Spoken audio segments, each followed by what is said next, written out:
The rain fell like sheets of silver spears, drumming against the thatched roofs and splattering into muddy puddles that swallowed footprints as soon as they appeared.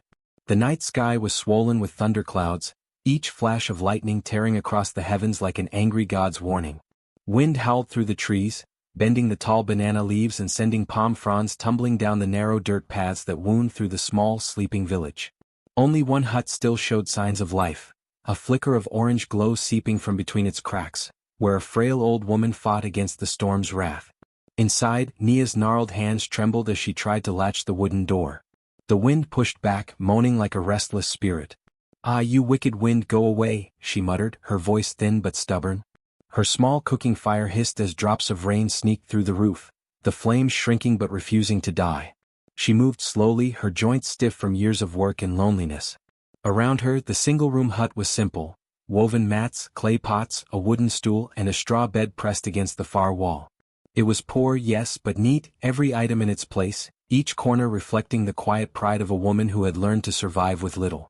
As she leaned against the door to secure it, a flash of lightning illuminated the village path beyond. Through the white blur of rain, Nia caught sight of something. No, someone, moving. Her heart stuttered. A small figure was stumbling down the muddy road, head bowed, arms wrapped around himself. At first she thought it was a trick of the storm, a shadow blown by the wind. But then came another flash and she saw him clearly. A young boy, no older than 12 or 13, soaked to the bone, clothes clinging to his thin frame. His feet were bare, sinking into the mud with each step, and he shivered violently as the wind cut through him. Nia froze. Her instinct told her to stay inside, to shut the door and pray the boy found his own shelter. Nights like this were dangerous. Strange things sometimes walked in storms, spirits seeking warmth, or thieves pretending to be lost. Yet something deep within her, a voice older than fear, stirred. The child's smallness, the way he hugged himself, the hopeless droop of his shoulders, it pierced her heart. "Oh, poor thing," she whispered. She hesitated only a moment longer before throwing her shawl over her head and stepping out into the rain. "Boy," she called, her voice barely rising above the thunder. "Come. You'll die out there." The boy turned slowly, startled, eyes wide and dark. For an instant, lightning revealed his face, delicate features, lips trembling, water streaming down his cheeks like tears. He didn't answer, only stared at her as though unsure whether she was real.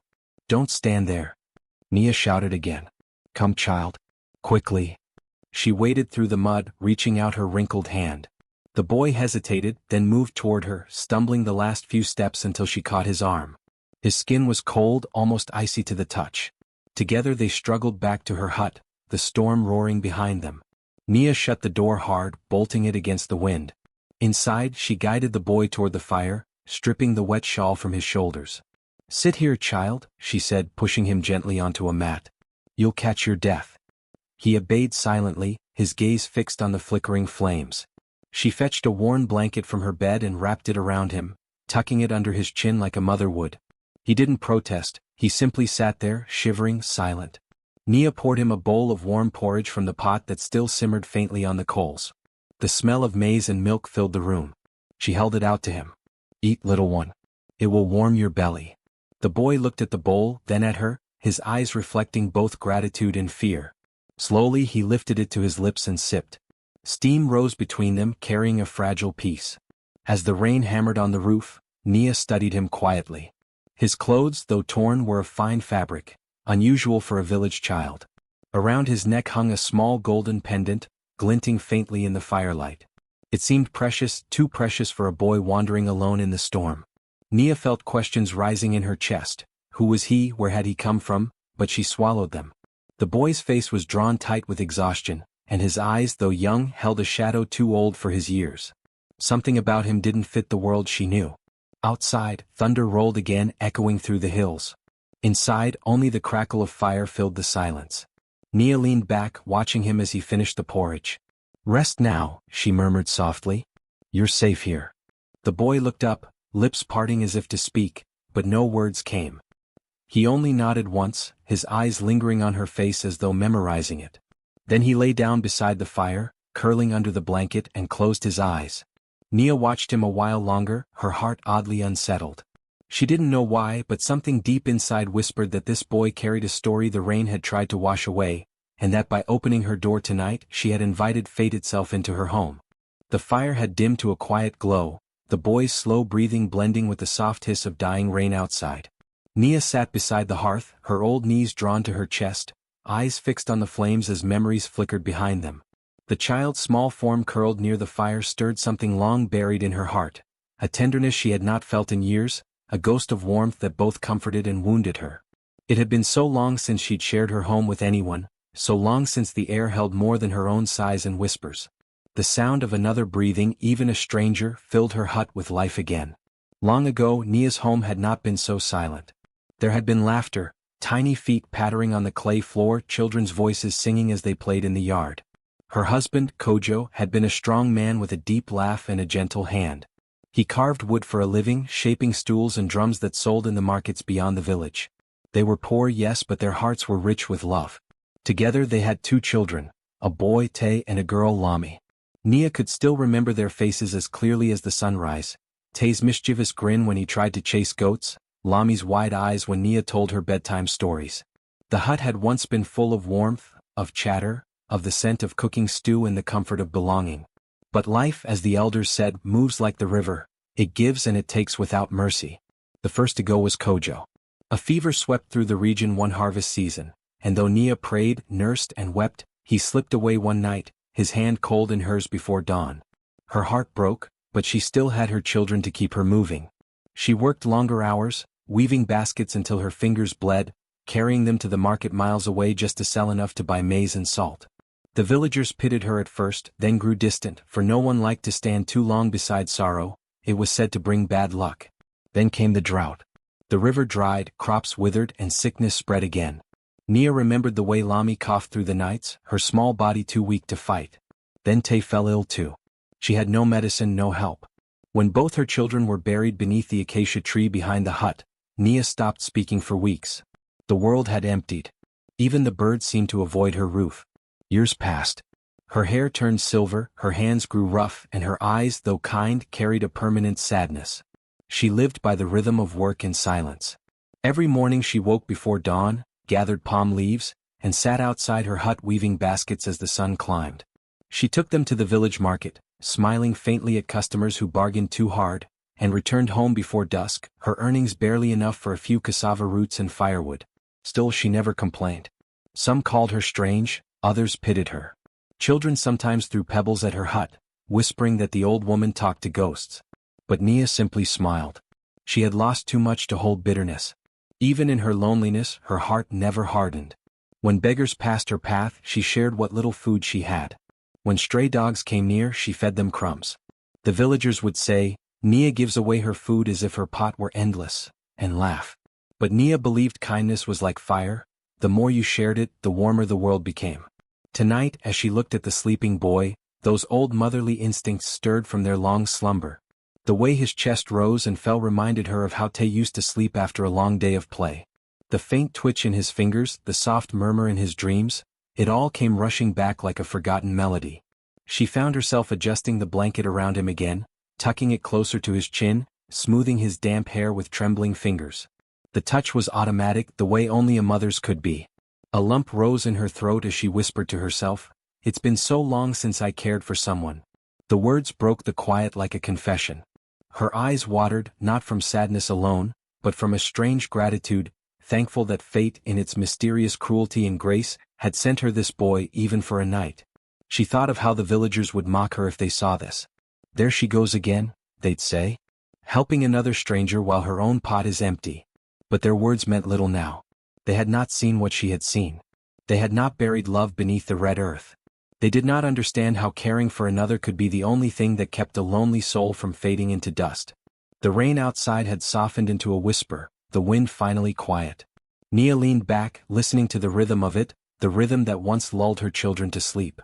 She closed her eyes, and for the first time in years she felt her heart expand, not with grief but with the simple, painful joy of being needed again. The boy's arrival had stirred something sacred within her, something she thought the earth had taken with her family. As the last drops of rain slid down the roof and vanished into the soil, Nia murmured a silent prayer, not for herself but for the child fate had blown to her door. She didn't know who he was or where he came from. All she knew was that her home no longer felt empty, not tonight. Morning crept slowly over the village, the light soft and golden after the long, furious night. The storm had left behind the scent of wet earth and the low hum of dripping leaves. Nia awoke to that quiet, her bones stiff but her spirit oddly lighter. For the first time in many years, there was movement in her hut other than her own. She turned her head and saw the boy still sleeping by the fire. His face looked calmer in the morning light, almost peaceful, though faint shadows still lingered beneath his eyes. The blanket had slipped from his shoulders, and Nia reached over to pull it back up, her fingers brushing the fine fabric of his shirt. That was when she noticed again what she had seen in the firelight the night before. The clothes, though torn and dirty, were of unusual quality. The stitching was delicate, the thread dyed with faint traces of deep blue, and there at his collar, a small emblem had been sewn in gold thread. It was not something a peasant boy would wear. When he stirred awake, blinking against the light, Nia smiled gently. "Morning has come, child," she said, her voice warm. "The storm has gone. You must be hungry." He sat up quickly, eyes darting around as though unsure of where he was. For a heartbeat, she saw panic flicker across his face before he composed himself, nodding slowly. "Yes, thank you," he whispered, his voice low but clear. Nia handed him a bowl of thin porridge, the best she could offer. As he ate, she watched him, curiosity stirring in her chest. "What is your name, little one?" she asked softly. The boy hesitated, the spoon halfway to his mouth. "My name," he murmured, eyes dropping to the bowl. "Cato." The pause before he said it was barely noticeable, but Nia caught it. Something in his tone felt uncertain, as though he had chosen the name at random. She nodded, pretending not to notice. "And where are you from, Cato? What brings you walking in the rain alone?" He swallowed hard, his small hands trembling slightly. "I lost my way," he said finally. "I can't go home." The words came out heavy like stones falling from his chest. Nia tilted her head. "Can't go home? Why, child?"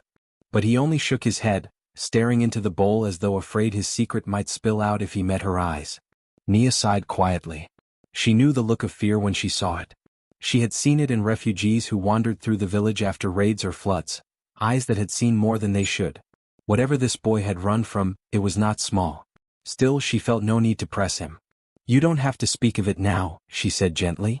"Eat, rest, and when the time comes, the road will show you where to go." Cato nodded, relief softening his face. As he bent his head, the pendant around his neck slipped from beneath his shirt. It caught the morning light, glinting bright gold. Nia's eyes widened slightly. The small medallion was finely crafted, its center engraved with an intricate crest, a sunburst encircling a lion's head. Around it were delicate markings she could not read, but she recognized the shape. It was the same emblem carved above the king's gate in the capital city, years ago when she had last traveled there with her husband. She frowned slightly, wondering how such a thing ended up around the neck of a lost boy.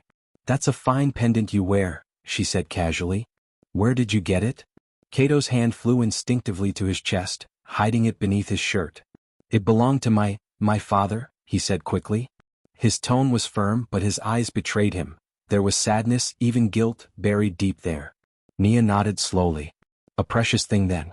You must guard it well." She smiled to ease his tension. "The world has too many hands that take what isn't theirs." The boy gave a faint nod.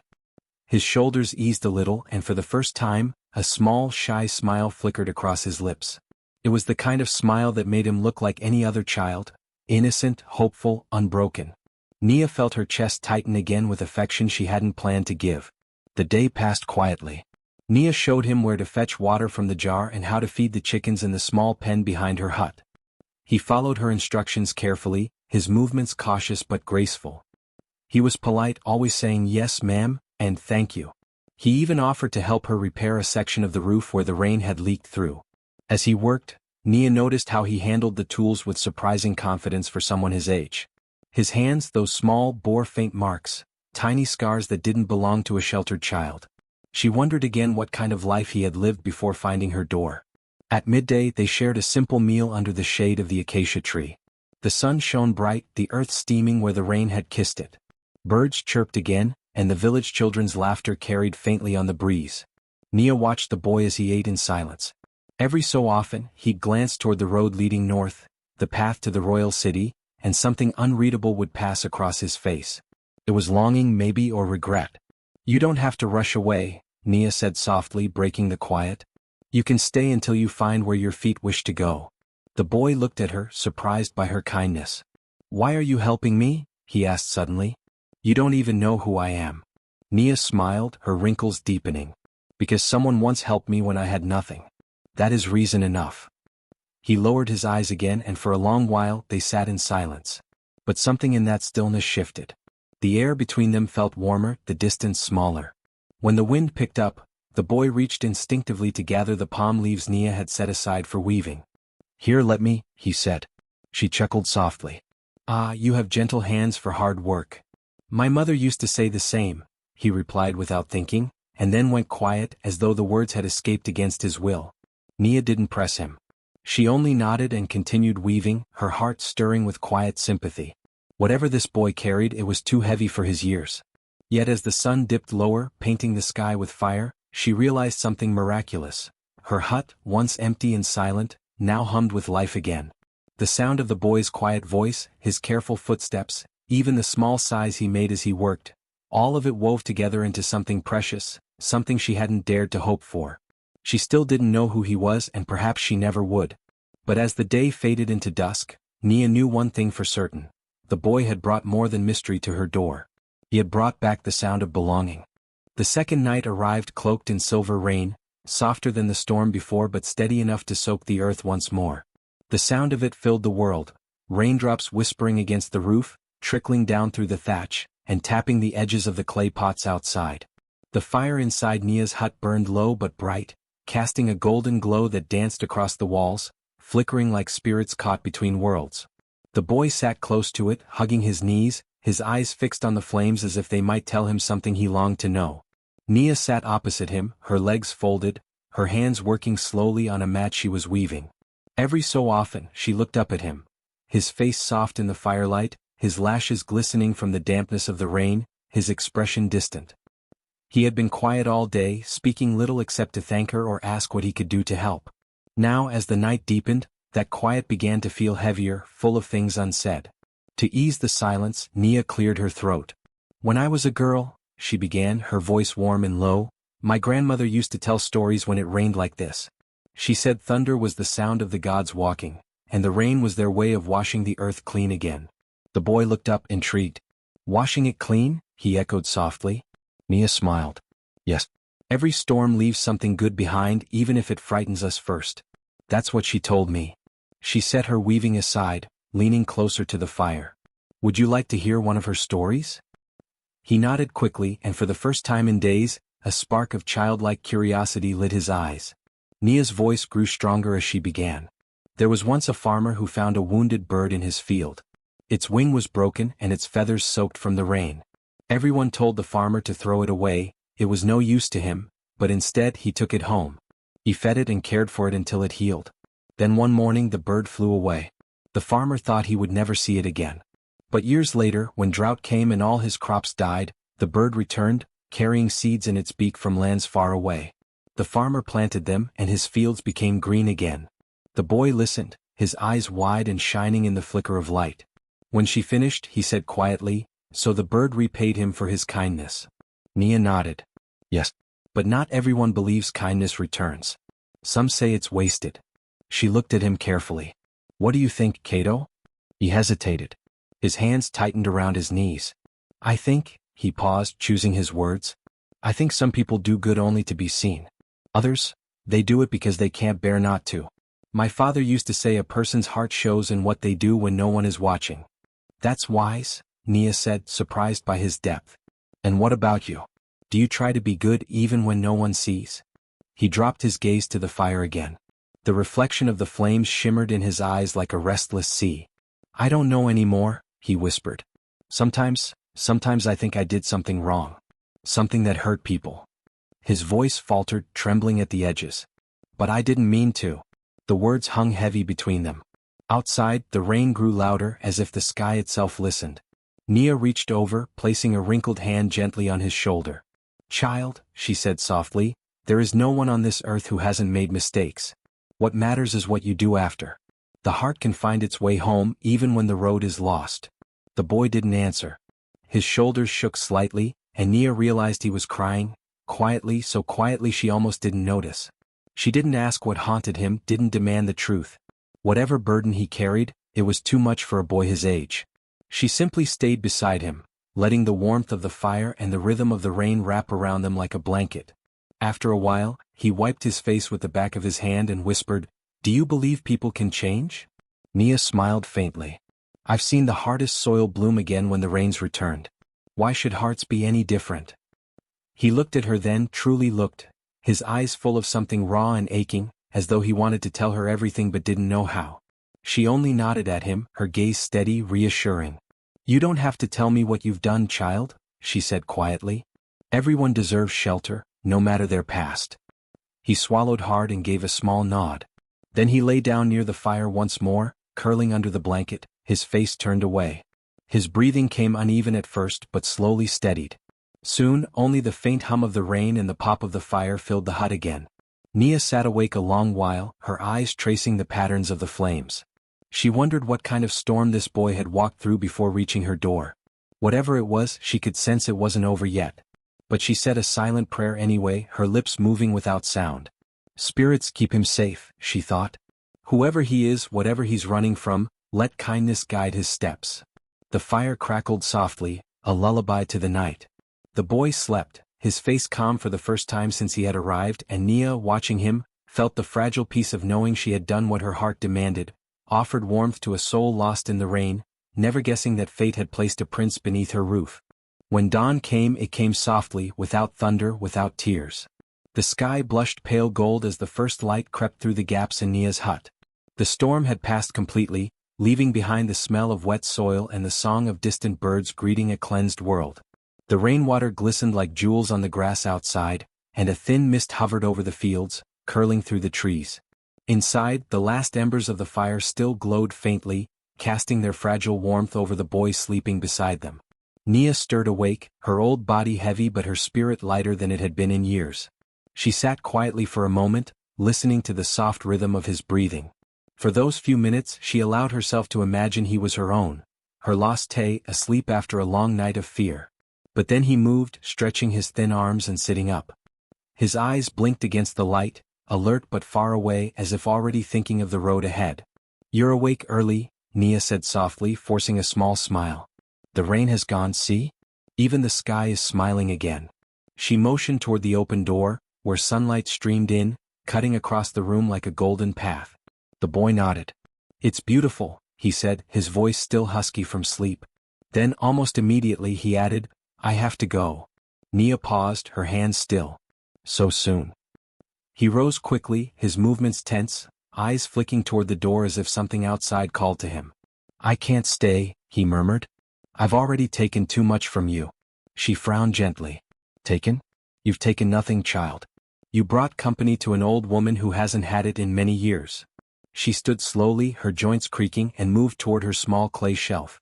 "If you must go, at least take something for the road." The boy hesitated but didn't argue. Nia took a piece of cloth and wrapped a small portion of roasted yam and dried maize inside, tying it neatly.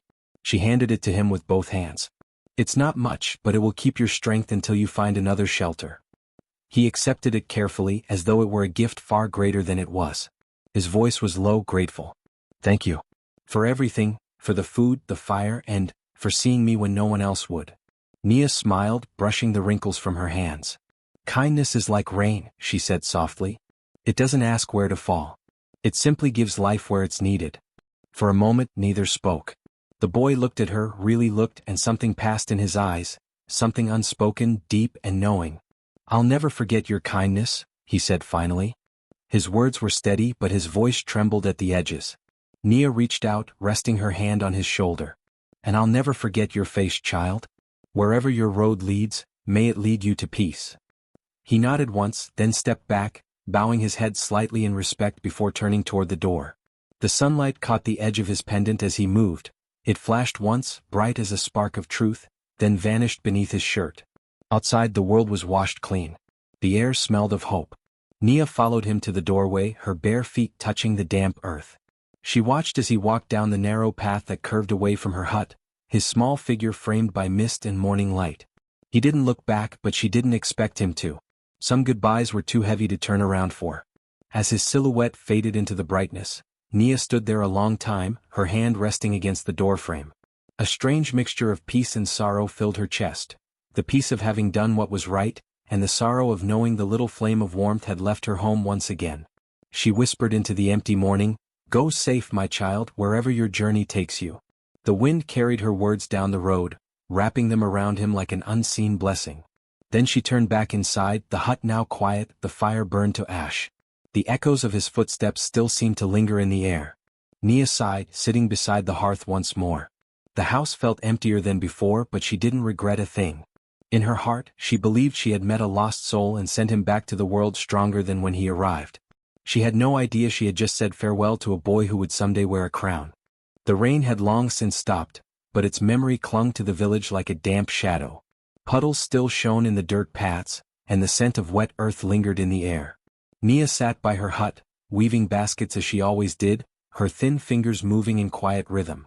Life had returned to its slow routine, children chasing chickens through the fields, women gossiping near the well, men preparing to head for the market. But something in the air felt slightly different. A tension hung there, thin but noticeable, like a faint hum before thunder.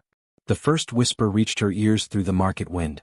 Two traders passing by spoke in hurried tones, their words carrying the kind of awe and fear that made people lean closer. "They say the prince is missing," one said. "The king's own son. Lost during the storm." Nia's hands paused midweave. Her heart gave a soft, uncertain thud. She kept her gaze on the reeds in her lap, pretending not to listen, but every word carved itself into her mind. "They say he was last seen near the northern forests," the other continued. "The royal guards have been searching for days. There's a reward for anyone who knows where he might be." "Reward?" the first one repeated eagerly. "Gold, I heard. Enough to build a house from stone." Nia's hands trembled slightly, and one of the reeds slipped from her grasp.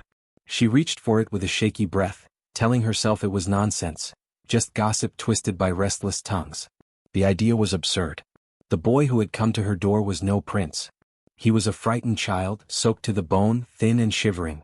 His clothes had been fine once, perhaps, but they were torn and muddied. He hadn't spoken like royalty. He'd spoken like someone running, from the world, from himself, from something unseen. Still, the pendant. The thought came like a spark, sudden and bright. That small golden pendant that had caught the firelight so perfectly, etched with patterns she didn't recognize. She remembered how it glowed when he left, how for a brief second it had seemed almost alive. Royal symbols, the traders had said. Her mind painted the memory again, the way the boy had held it close to his chest, almost protectively. No, she told herself firmly. It couldn't be. She went back to her weaving, but the rhythm was gone. The wind carried more whispers as the day went on. Soldiers had been seen at the river's edge, questioning fishermen. They'd knocked on doors, shown portraits, and left behind questions that lingered long after they rode away. By evening, the village square buzzed with speculation.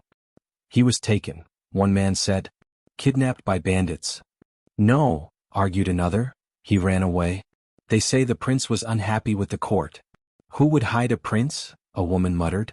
"If anyone here helped him, the king would reward them richly." Nia stayed at the edge of the crowd, her face half hidden beneath her scarf. Their words swirled around her, tempting her to speak, to say she might have seen someone. But then she imagined the boy's face again, the way he had looked when he said, "I'll never forget your kindness." There had been sincerity in his eyes, but also something heavy, something that spoke of secrets he wasn't free to share. If he truly was the prince, he hadn't wanted to be found. He had run through the storm to escape something greater than hunger or cold. Whatever his reason, it wasn't her place to reveal him. The world had already taken enough from her, she would not take from him too. As night fell, she sat by her dying fire and stared into the flames. The gold of the pendant danced in her memory once more. She could almost feel its warmth in her palm. For a fleeting moment, she imagined herself walking to the palace gates, handing it over to the guards, and being showered with praise and coin. A stone house, better clothes, respect from the same villagers who often mocked her, it all shimmered before her like a mirage. But when she blinked, it faded. She sighed softly. "No," she whispered to the fire. "Kindness isn't kindness if it asks for reward." She looked around her humble hut, the worn mats, the cracked pots, the baskets waiting to be sold, and felt no shame. Her heart was full enough. Somewhere out there, a boy she'd once fed was safe. That was enough reward for her. The next morning, when soldiers came riding into the village, their armor flashing like mirrors in the sun, Nia simply kept weaving. They questioned others, but they didn't approach her. Maybe they didn't notice the old woman by the roadside. Or maybe fate itself decided to keep her secret. When the horses finally left, she looked toward the horizon where the road disappeared into the hills. Her eyes softened with a quiet certainty. "Wherever you are," she murmured, "I hope you found your way home." The seasons passed like pages in a book too quickly read. The rains came and went, the fields turned green and gold, and each year left a deeper trace on Nia's body. Her hair turned the color of ash, her back curved with time, and her hands, once steady and strong from weaving, now trembled softly even when still. The hut grew quieter as her days stretched longer.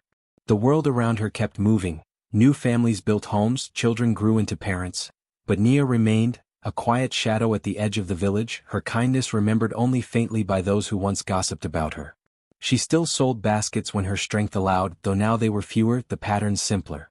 Some mornings she simply sat by the door, watching the road where once a young boy had disappeared into mist. She often wondered if he ever thought of her, if the world had been kind to him wherever he was. Sometimes in dreams she saw his small face again, smiling through the rain, and she would wake with tears drying on her cheeks. Years blended into each other until one bright morning changed everything. Word spread through the village like fire through dry grass. The king himself was coming.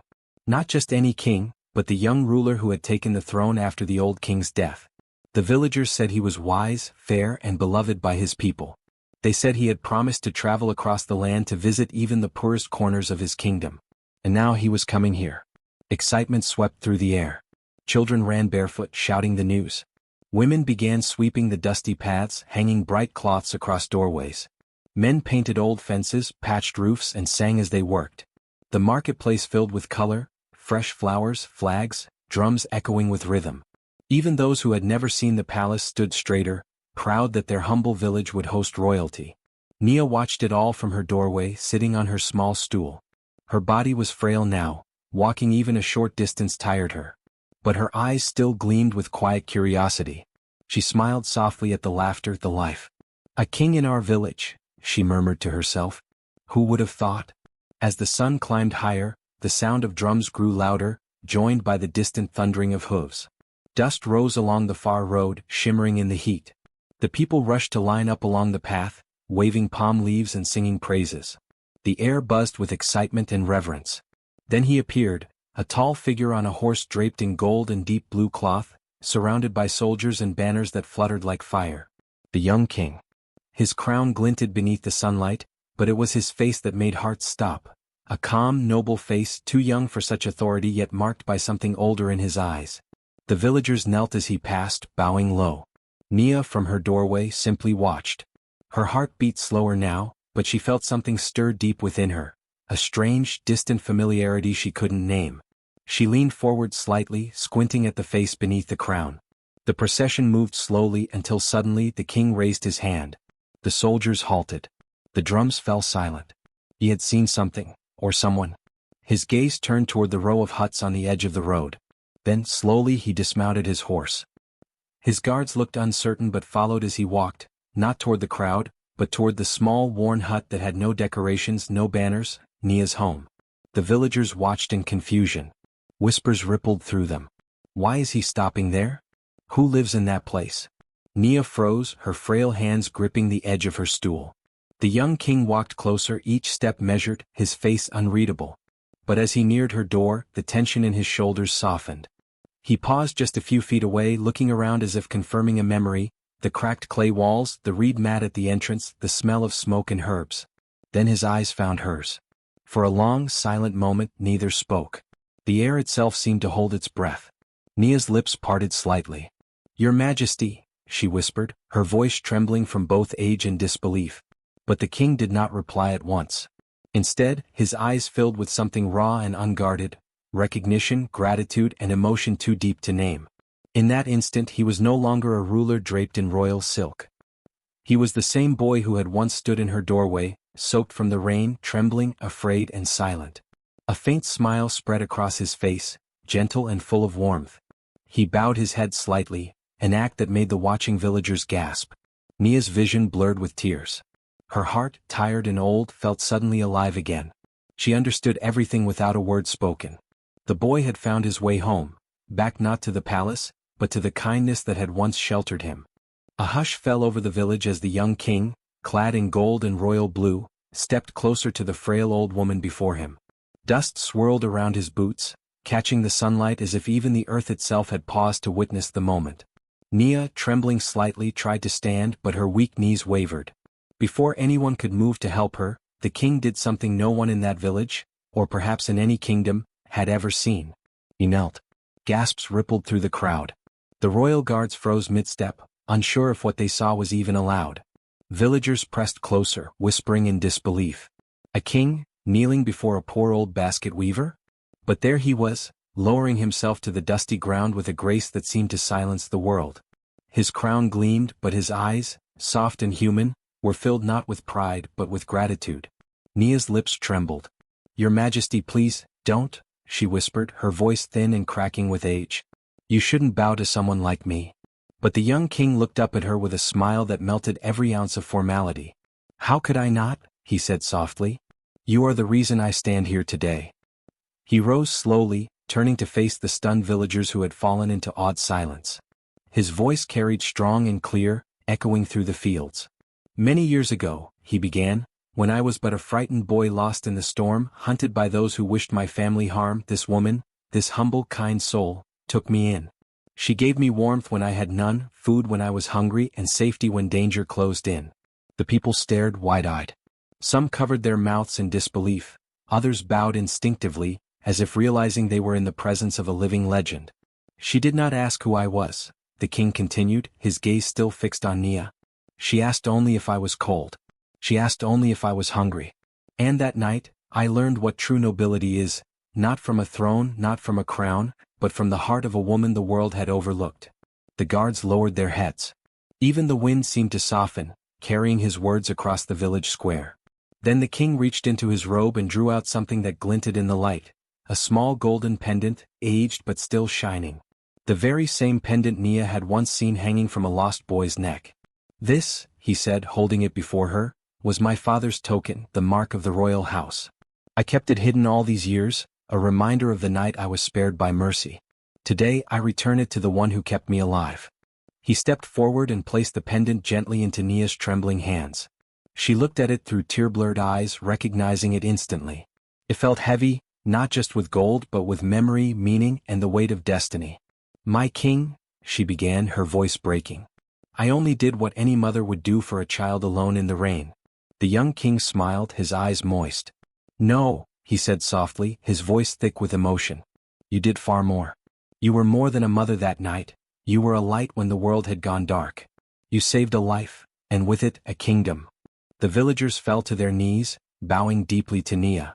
The guards followed, heads bowed in respect. Then the king turned to his attendants. "From this day forward," he declared, "this hut will be rebuilt, not as a hut, but as a royal guest house, a place of honor and refuge for all travelers who seek kindness." Cheers erupted through the crowd, but Nia heard little of it. She clutched the pendant close to her heart, tears running freely down her wrinkled cheeks. The boy she had once fed had become a king, yet he remembered her not as a servant, but as his savior. And in that moment, beneath the warm African sun, surrounded by the echoes of gratitude, Nia felt younger than she had in years.